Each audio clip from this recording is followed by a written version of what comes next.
Let's go, she said. Let's go. Well, welcome to your Highness Radio. It is our very, very first podcast, and it is a sequel, man, right back to back. It is a blessing to have both you and Malachi in the house. Come on. Super blessed, super blessed. We manifested this a while ago, you know? You remember the interview at the back of the Escalade? Yeah, yep. And that's when we spoke and we said we're going to make it happen. Oh, God, come on. Now look at that. Come on. So, the day that I do air it on air, I will let you know so you guys can tune in and get into the airwaves real quick. Man, come on. It's a nice feeling, honestly. I feel like every artist that's been in the interviews with me just gets a different kind of feeling. Yeah, you did a good one that day. What were we even out here for? You guys were here for Mac Dre Day. Mac Dre Day. Shout out Miami the Most. Shout out, all the OGs that came through. Keek the Sneak. I forgot about that. So many people. You weren't here that day, but damn, we miss you. We miss you, but you were here. Yeah. It was a great day. It was. It was a nice crowd, nice performance. I was all up. It was hot earlier in the day, but it cooled off in the evening. It was a nice place. Sebastopol is where you guys were at. So this is Santa Rosa where you're at right now. But Sebastopol is like a little bit further towards the west coast. Yeah. So shout out all that. That was really cool. And we manifested that day. We talked about you guys coming back. So I'm really happy that you guys are back. Come on. And I want to just thank you for blessing the little podcast that I got going on here for the first time. This is episode 1, okay, guys? Episode 1 and 2.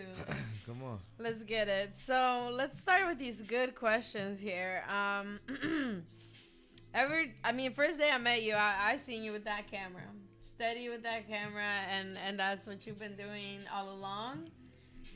But I'd like to know where your trajectory really started even before the camera. I played sports growing up. I never had nothing with a camera at all. I didn't even, it's crazy actually, cause the only memory I could recall with even dealing with a camera, or maybe two memories, is my aunt. She always had a camera, a digital camera. And I thought it was hella cool because I was usually you see digital cameras in the form of famous niggas. You didn't really see a regular nigga with a digital camera, not for fun. Yeah. But she used to bring them to our family gatherings and always take pictures and shit. And to this day, we got a website with all our family pictures on it. And I hella thankful that she was the only one with a digital camera back then taking pictures. Keeping it track. No, for real, because she kept up with everything. Everything. I could go to any family event from a kid and she got pictures from that. That's awesome. She has a picture of me. I don't know if it was digital back then. She might have had it on the film camera. But there's a picture of me sitting at her son's mic. He had a at-home studio, a closet mic and shit. And I'm sitting at the mic rapping Lil Wayne lyrics, faking, but thinking I'm really rapping and shit. And if it wasn't for her introducing I guess that, I wouldn't have had even a little slight thought of being damn, cameras are cool. Yeah. And then my 10th birthday, my pops, it was it literally is the last gift my pops had ever bought me, and it was a fucking camera. Yeah. And I was hella mad. I was what the fuck you bought me this fucking camera for? I don't want this. I want it, a 10-year-old kid, why would I want a camera? But yeah.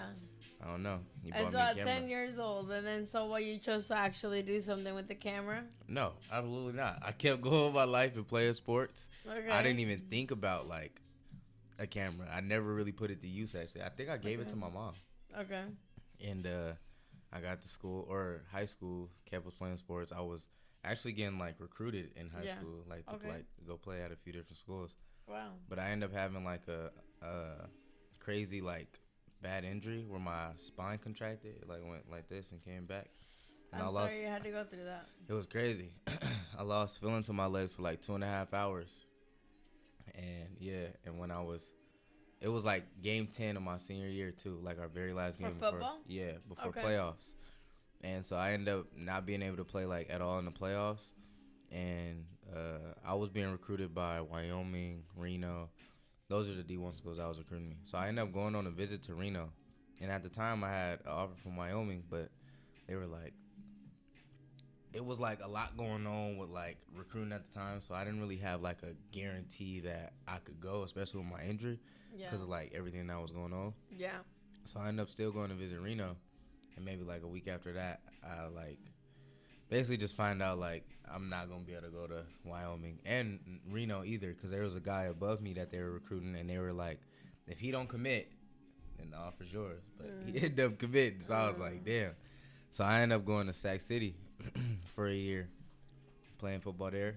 And while I was playing there, I really just kind of like lost my like love for the game. Like I feel like everything I had went through that last year in high school kind of just made my mind kind of shift and being like, do I really want to play this shit? Like, you know? And I used to be at practice in college telling niggas like, I'm finna go blow up from rapping, like being funny. I used to really like walk around practice like, nigga, I'm finna be a rapper next year. I think Blueface was blowing up, and that's what made me be like, nigga, I'm finna be rapping. Like, yeah. Nigga, like if this fool can do it, I can do it. Do you see what he's talking about? I'm finna go rap and blow up. Yeah. And the Baby was coming out. The Baby was hard. Like, no disrespect to the Baby. And Blueface, he got his style. It's a few songs I fuck with, but them like being so different and unique in their way, it was like, nigga, I'm finna go do this. I ain't gonna lie. Yeah. But I was playing. I wasn't rapping, wasn't playing rap. Like I used to like fuck around and sit in the car and rap on beats and shit by myself, but I wasn't in front of them like actually spitting bars, and they didn't think I was really gonna end up being in like this industry. But after that, my sophomore year of college, well, going into it, I was still a freshman. That January, like December, COVID had broke out. But we got stopped in February. They were like, you can't come to school at all. It was at home and everything. And so football started being online and at home. And I was like, missing practice, technical practice online. We're just literally on a fucking Zoom call. Literally, We're on a Zoom during call. COVID and all that. Mind you, all the raw players and shit, they got their screens off. Some of the players texting the group chat like, I'm over here high as fuck. Like, it was, bro, niggas in the fucking meeting like, catting off. It's like, it wasn't serious to me. So I just stopped going. Like, and my coach would text me like, why weren't you in the meeting? It's like, bro, I'm not finna send that meeting. What are we doing this you for? feel me? Right, so right. I end up going and kicking it every day with my partner Waldy, my best friend. And he was my center in high school, so we already had a good relationship. Like, I was a quarterback, he was a center. And he introduced me into, like, you know, smoking weed. Okay. So I started smoking weed every day with my homie. He introduced, and not only just smoking weed, but he's telling me like why I feel this way off certain weeds, and introducing me to like terpenes and all this different. Getting you to understand. Yeah, getting me to understand what it is that I'm. Taking. Oh God, so what's your preference, sativa or indica? Sativa. Let's go. When he broke it down, he was like, think of it, because I kept forgetting, like, what do I like again, sativa or indica? He was like, think of indica as indica couch. And it'll keep your mind, like, nigga, from sativa to indica. And I kept that with me for the rest of my life. Yeah. Indica couch, because nigga, I smoke an indica. Think of active for some reason. You feel me? So it's like, I'm telling you, I don't know what it was in that weed.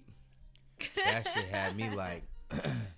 Okay, I have to relate. I have to completely relate, because... So a little bit of a background about me. I actually am a very strong poet. Yeah. I've been writing poetry since I was very young, but the poetry began when I smoked weed.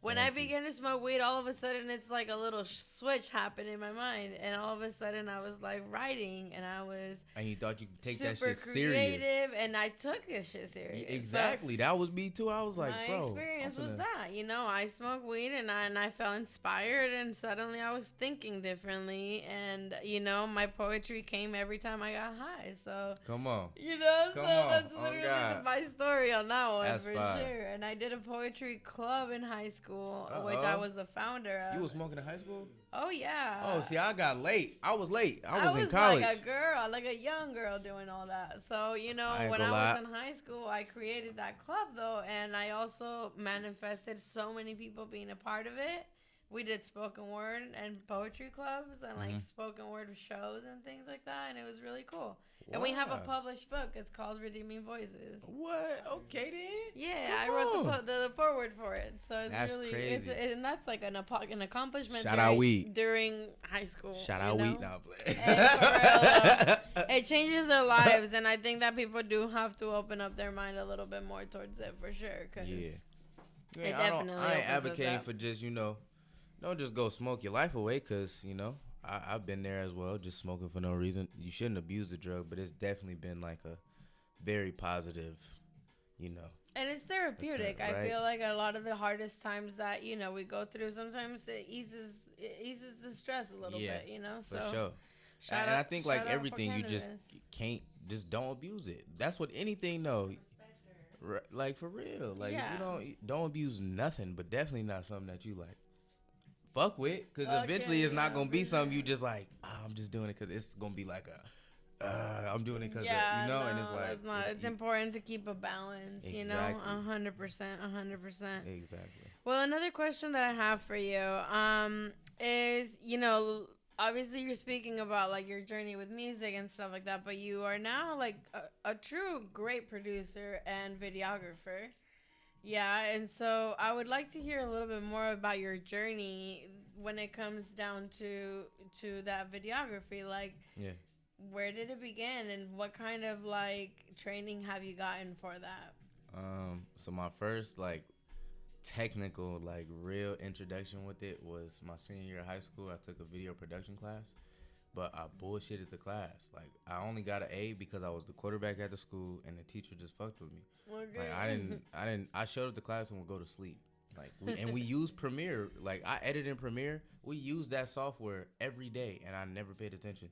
Never thought to even, like, try to learn it. Every time we had group projects, they were group projects. So I just, let everybody do the work. Oh, God, I'm throwing my name on the project. I'm not showing up and doing all that. I didn't know what to do. And it's crazy because our very last project of the year was a individual project, but my grade was so high, I could fail the project. So, nigga, I was like, I'm just not going to do it. And I failed the project and passed with a C-. I went from an A to a C-, and I was like, I'm okay with that. That's so funny because I totally know what you're talking about. I was like such a bullshit. I'm the quarterback. I got this. No, for real. And it's crazy because I hate that I had that mindset, because that teacher would always be like, you're gonna need this. Like, eventually one day he would say in your everyday life, you're gonna figure out a time where you'll need some type of like video production in your life. Yeah. He was like, watch, every one of you. And I was like, not every one of us, nigga, shut up. And look at the world now. Every time I go visit the school, he just looks at me like, but it'd be like it'd be cool as hell though, because he's like hella proud of me. Like, he literally told me, he was like, I never thought out of all the kids it would be you to take it like this serious. But I told you. I literally did tell you, like, hey. And he was right, so. That's pretty funny. That was my first encounter. My first serious encounter was during COVID, when I picked up a camera. So I ended up buying a camera. I don't know why I bought a camera. I just woke up one day ready to buy a camera. And so me and my homies, no, for real. Me and my homies, my car was down at the time, but my homie had his car, and he was staying at my house. I think it was Thanksgiving break. And so we bought like hella weed and sold the weed, and I made enough money to buy a camera. I think I had only $1,000, and the camera I wanted was like $1,400. So my mom went with me, and she helped me get my first credit card, which with the credit card I was able to get the camera. And so I ended up getting a Sony A6400. That was like my very first camera, and yeah, I was taking pictures with that motherfucker. Just pictures though, like for hella long. And then as I started getting bored with the pictures, I was just like, I was also getting bored with pictures, but chilling around this nigga named Enzo. He sold me my camera at Best Buy.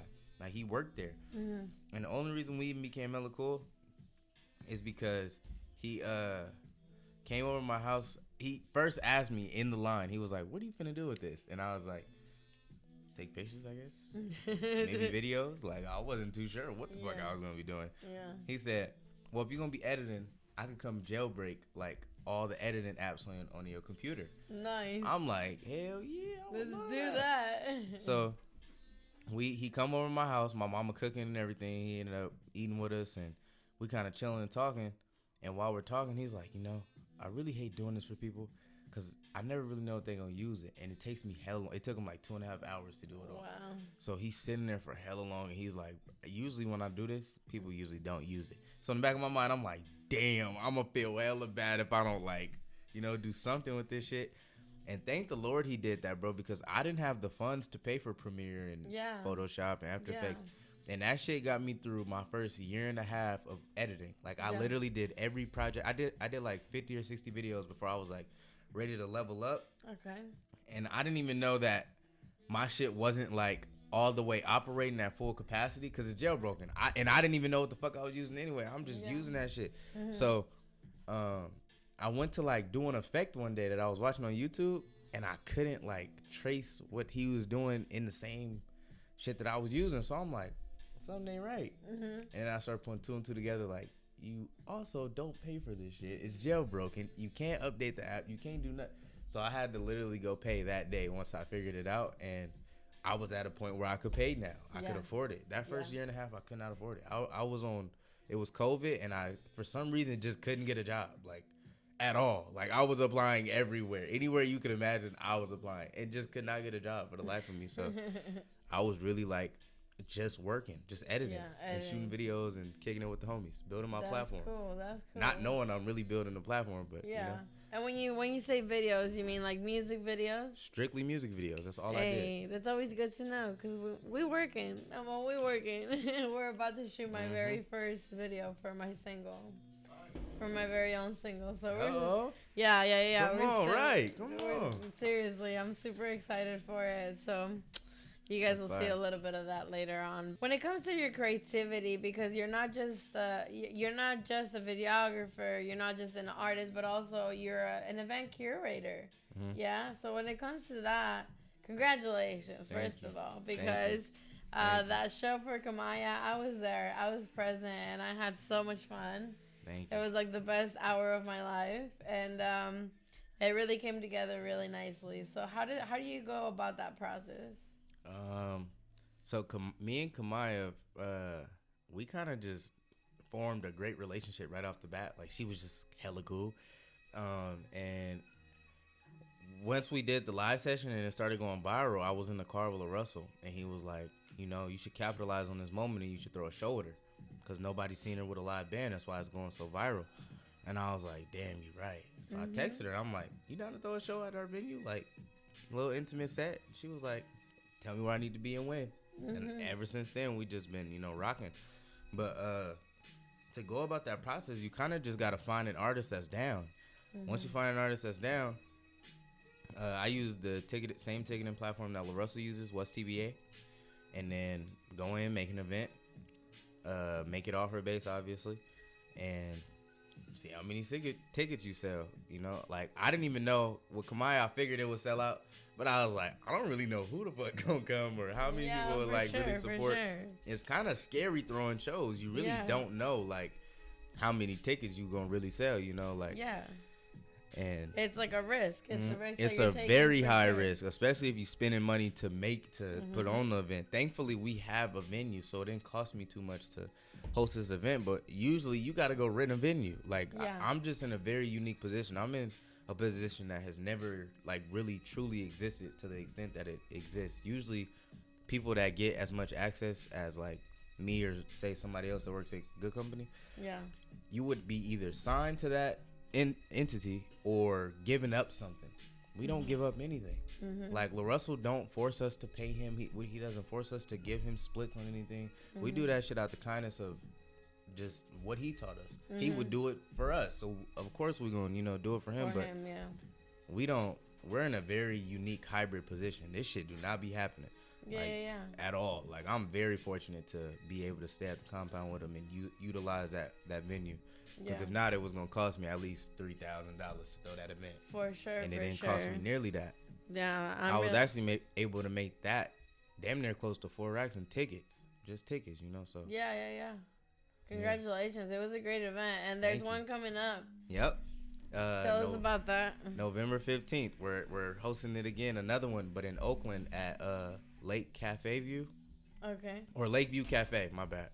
And It's in Oakland. It's like this little rooftop area. You kind of see Lake Merritt. It's hella nice. I'm so excited. It's going to be a vibe. You already know I'm going to be there. And it's going to be an intimate little vibe. We're going to set the lights and just have the band and her kind of go crazy. The set going to be a bit different. We're going to do some different songs, some newer songs, you know. Might have some special guest performances, maybe. We got people popping out, so it's that's like, what's you know, up. That's what's up. Why not, right? Right, that's what's exactly. up. When you mentioned a website specifically that you worked with, West what? Oh, whatstva.com. Whatstva.com? Yep. And what is that website for? It allows you to sell tickets direct. If you don't, then you'll have to go through like another ticketing platform like Live Nation or Ticketmaster, Eventbrite, yeah, them. And so with us, with What's TVA, you're able to literally make your own event. You could do it for anything. Backyard parties, just anything. Like anything you like got people coming to, you could ticket it, and it doesn't have to be paid for. Like it could just be a ticketed event, but it allows you to like have full control over your event you're throwing and receiving the data. Like you get all the data on the back end of who bought a ticket, their email, their number, where they from, where they coming from, you know. So I think What's TVA works better for me personally because I forgot about this. It allows for me to be able to see exactly who is coming to my event. Like you're losing access when you go through another ticketing platform. You don't have you get their name, but you don't know where they're coming from. Why? The ticket price is usually set. You can't go in and be like, what if I want to accept somebody for $10, $5? People got into the Kamaya show for $1. I let somebody in for free. Literally. A lot of people actually, but like on the ticketing thing, if you don't have any money, you could submit $0 and it's still up to me to be able to be like, yeah, you could come or not. Somebody really submitted $0 and I was like, I'm gonna give you the best experience. So next time you see me throw an event, you like, I'm gonna go pay for it. You know, I'm gonna just, you gotta do that. That's free marketing, you know, but without What's TBA, I can't go in and do that. Eventbrite gonna be like under $40, decline. Like, what are you doing? Don't even come here. And it's processing fees and all that extra. You get to waive all that with What's TBA. You literally can waive and absorb all of those fees. That's amazing. Anything that, you know, you usually go buy a ticket for like $40, $45, but you about to spend really like $65 on that one ticket because of the processing fees that they're doing through an online system. It's like, why am I paying another $15, $20 for me to use your online system that you're already taking my money, you know? Just don't make no sense. Yeah. Well, What's TVA, you can eliminate all of that. I really see you like steady working and constantly being out and about, constantly out in the camera, man, like just really capturing some amazing moments that are literally legendary moments in my opinion. And I'm sure in many people's opinions too. Thank you. How do you manage working that? Like, how do you manage the editing? How do you manage the, you know, like, staying on track with everything? I'm still kind of trying to figure that out. Like, just to piggyback off what Malachi said last interview, where he's, like, really going to try to figure out his workflow for this next year. That's what I want to do, too. Like, that's something we're probably going to be figuring out together because it's like, I don't know how either one of us get that shit done. We be right there with him every day. Ever since Malachi has came in, he's right there with me and T damn near every day with him. Like, we don't take days off. It's a real committed thing, but you just got to understand, like, the person LaRussell is makes all of that sacrifice of being like, I got to be up at 8 a.m. and be with him all day until he's done, and then go home from when he's done to now he's done. I'm not done. I'm about to go edit so I could be back up in the morning and repeat. You know, and it takes big sacrifice, but it's like LaRussell is going to change the real culture of Vallejo, bro. Like, it's not going to be what it looked like today. It's going to be very different. And to know that that's what's in motion when the right nigga is in a position of power, I'm going to get up and go hard every day. You feel me? I'm going to figure it out. Because I really don't know how I'll figure it out, if I'm being honest. I don't know how I balance that shit. It be shit getting done, and I'm like, that's just God working through me or something. Because I don't have it. I'll be thinking I don't have the strength or the energy to continue going.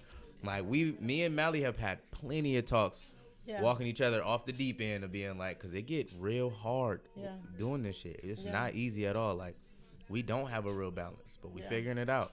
And we're going to figure it out. And eventually, you'll be able to ask me this question in a year from today, and I'll be like, I do this, and that. Because you took the time to learn it. To learn it, exactly. Like, it's different things I want to explore in life. Like, I realized, too, I really enjoy alone time. Like, I don't know what I would do in that alone time just yet that's, like, going to elevate my life in another way. But as of right now, I've been really realizing I do enjoy my alone time. Like, I like ducking off in my room. I like going for a little walk and just clearing my head or, just being alone.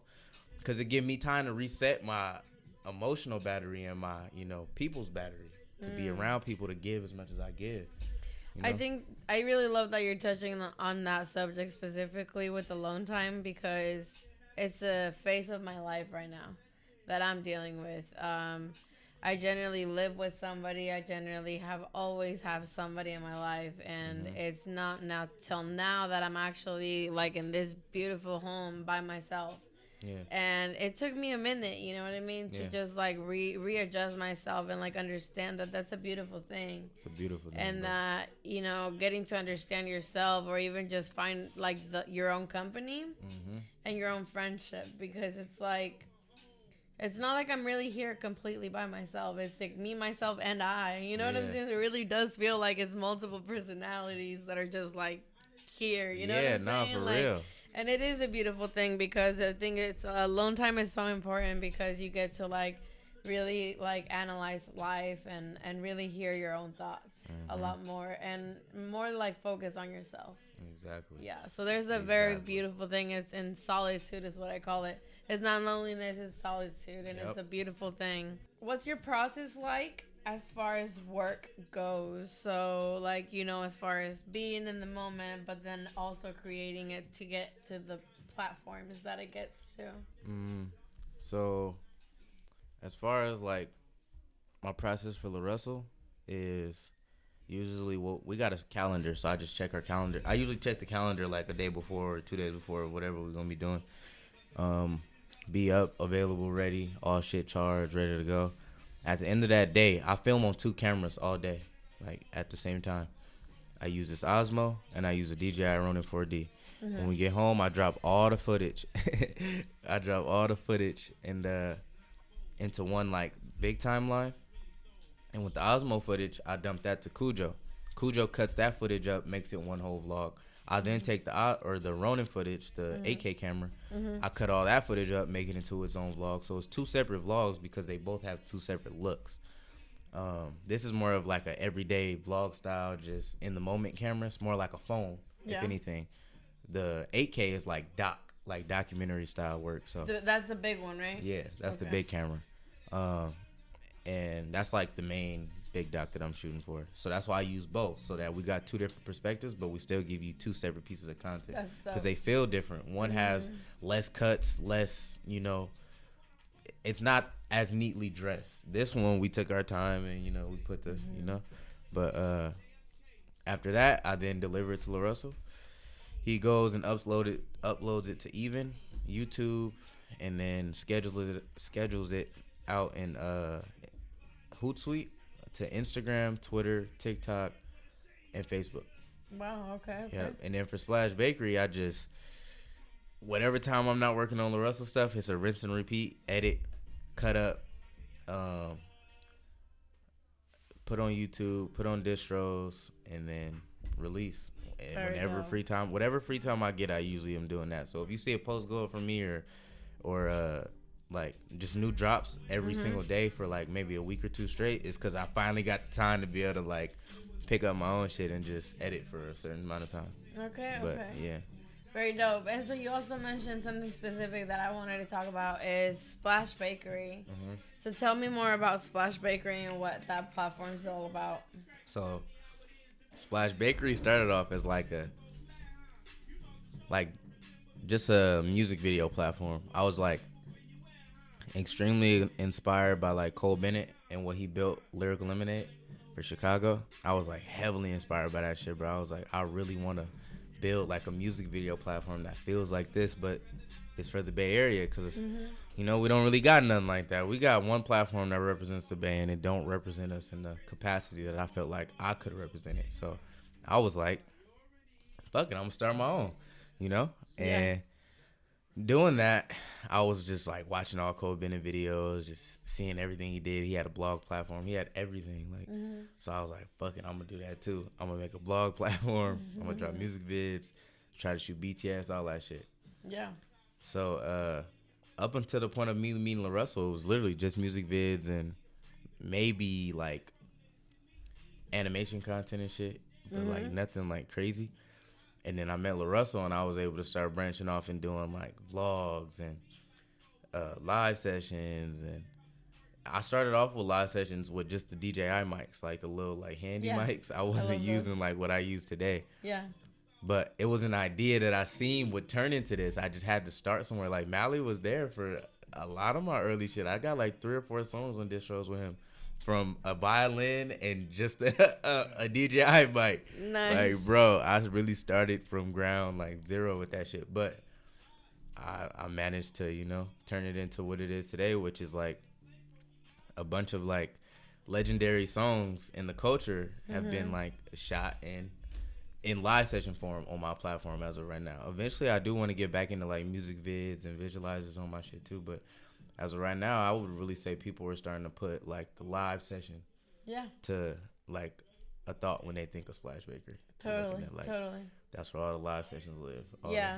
Your live sessions are super epic, and I love the component of live instruments in it. I think that really makes it a statement, a very, very big statement. Right. Just of everything, of like the beauty of music, the talent that's involved, you know, and just the capabilities of everybody that's involved and everything like that.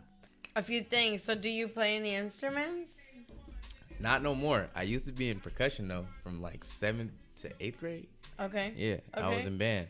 Dope, very dope, very dope. I don't know more, but when I get like really rich, I'm gonna buy a nice crib and buy a big ass drum set, a marimba, timpani. I'm gonna buy hella just different instruments that I was playing when I was in percussion, and I'm gonna get back into that shit. I think it's a beautiful thing when artists actually implement that into their music, into their performances. It's strong. Exactly. It's very strong.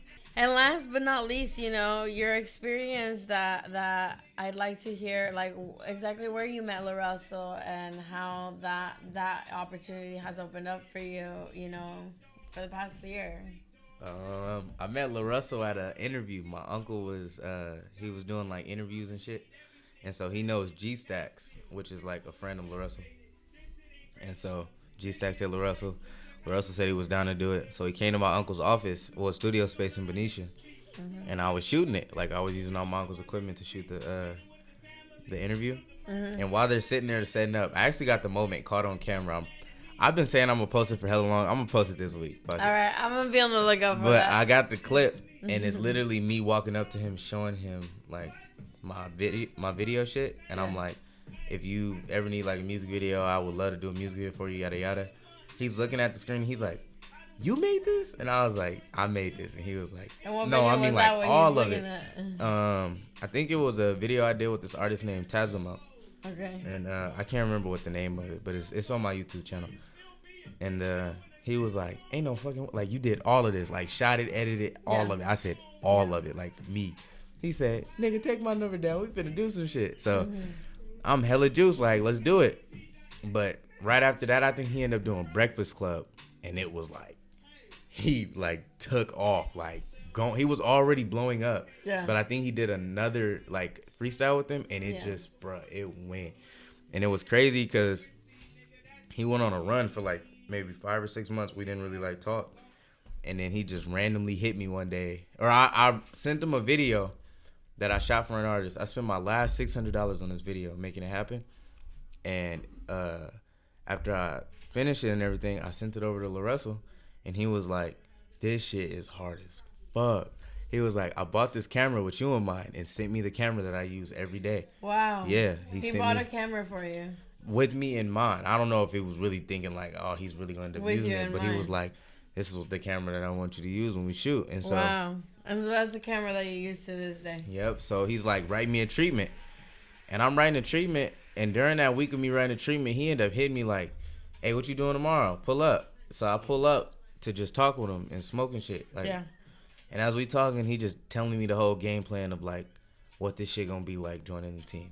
And everything he told me is literally like it got squashed in the first year, bro. Like we came like it's way bigger than what. When exactly was that? He was just telling me like what year was that? 2023. It was 2023. That was just last year. Yeah. Okay. So he was saying that, and he was like, just give shit a year, bro. In a year, your whole life gonna be completely different. Like it's gonna be like. That's amazing. Like completely different. Like. And it truly is. For you guys to be in NPR, I meant to talk to you about this too in your interview, but for both of y'all to, you guys both had that experience, and that's a really big deal. Yeah. It's a huge deal for the culture, I think that like once you're there, you really know that you're doing it. Right. And it was indie. Like fully indie though. Like, nigga, we ain't got no machine. Like we really did that. That shit crazy, bro. Everything he told me we would be doing, we did that first year.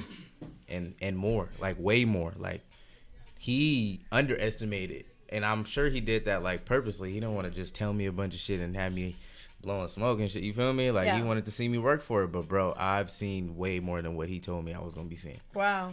Way more. And he told me, which I'm gonna say this in this clip because I don't have an actual interview clip of saying it.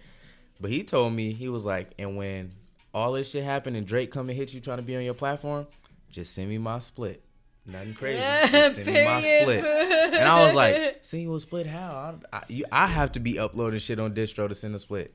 And that's a full circle moment because I really be sending them splits. Like, and now really you're on distro and everything. I'm really on distro sending split. Like I send my mama splits, and he don't force me to send them splits, but that's what I do because it's just like, bro, he giving me everything I need to succeed. The least I could do is give him something to be able to eat with me for the rest of my life. He giving me something to go figure it out. I think it's important as a human being, to always know how to give back, to always understand that there's got to be a balance to everything. You can't always take.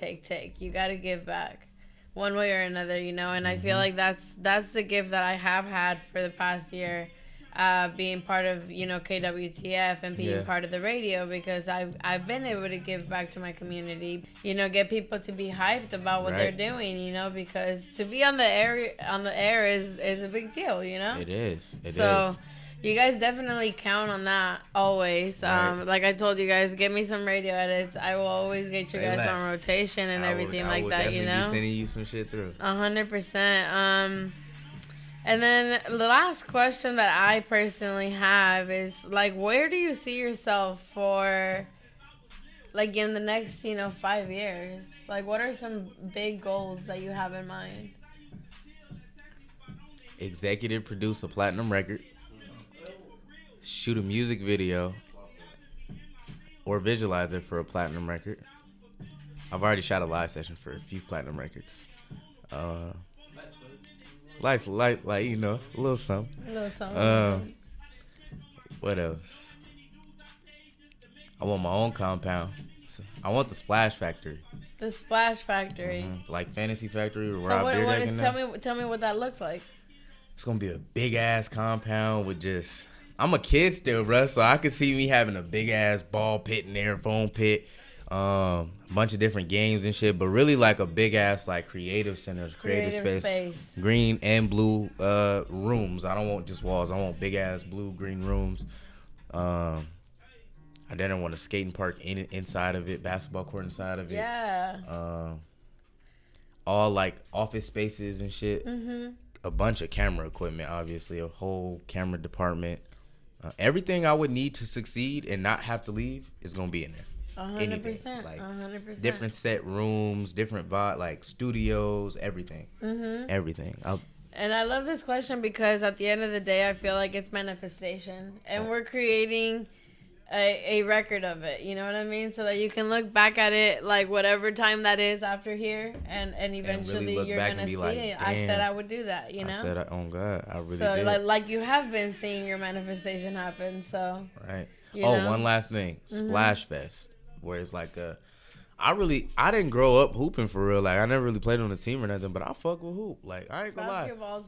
Basketball's I'm saying it right now. I'm a basketball player too. No, and I fuck with basketball. It's cool. Like, but me and Mally versus anybody out here. I ain't gonna lie. Oh yeah. I ain't gonna lie. We are crazy.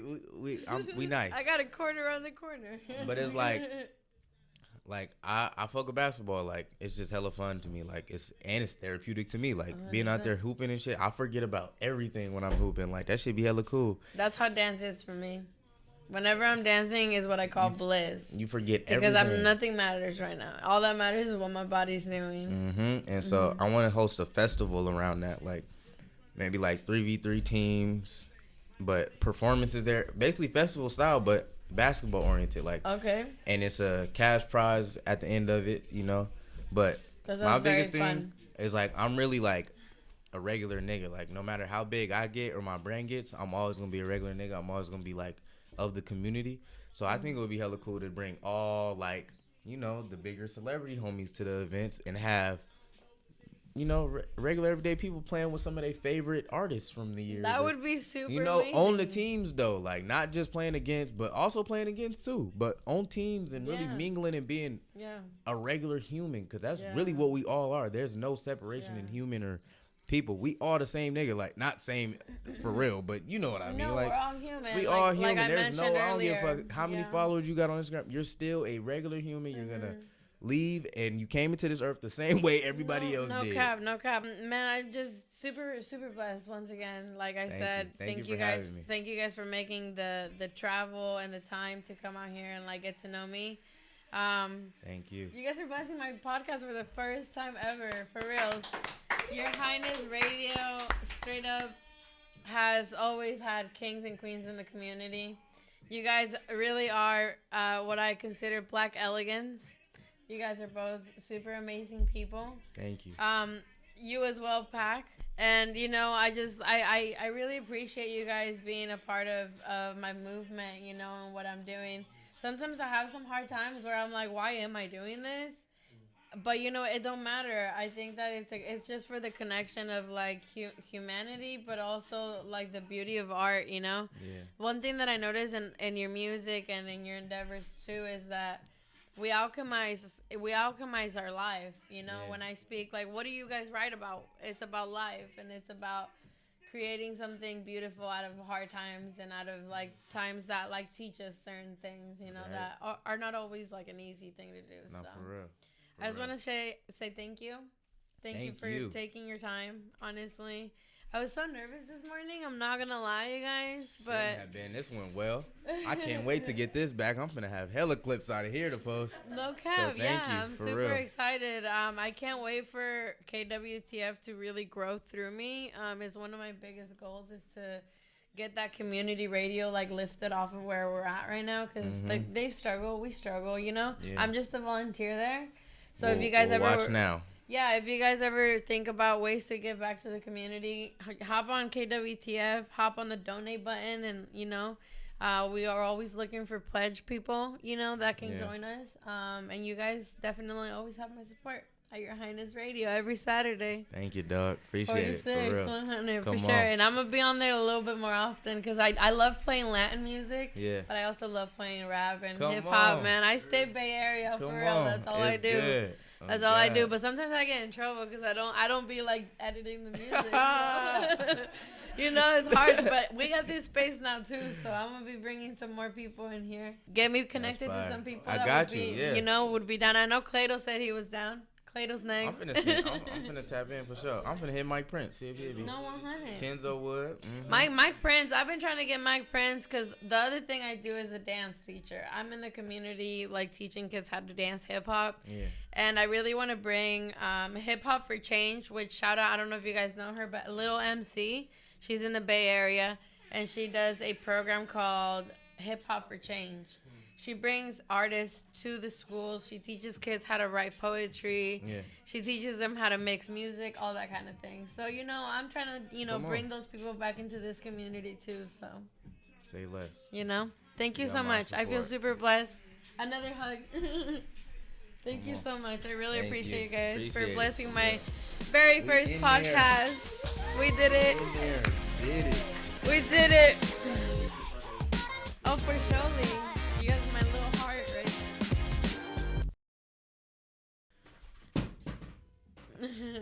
It's all good.